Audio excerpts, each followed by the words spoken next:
प्राचीन समय में सूर्यवंश में राजा मांधाता नाम के एक धर्मात्मा और प्रजावत्सल राजा राज्य करते थे। उनके राज्य में सभी लोग सुखी थे।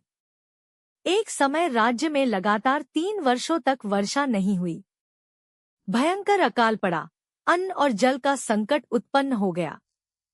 प्रजा दुखी होकर राजा के पास पहुंची और अपनी पीड़ा सुनाई।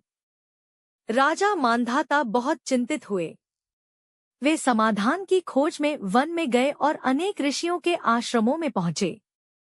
अंत में उनकी भेंट महान तपस्वी ऋषि अंगिरा से हुई। राजा ने उन्हें प्रणाम कर अपने राज्य की विपत्ति का कारण पूछा।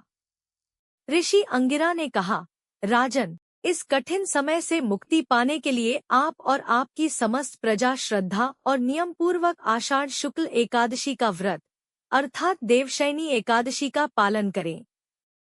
भगवान श्री विष्णु की पूजा करें और उनसे वर्षा तथा लोक कल्याण की प्रार्थना करें।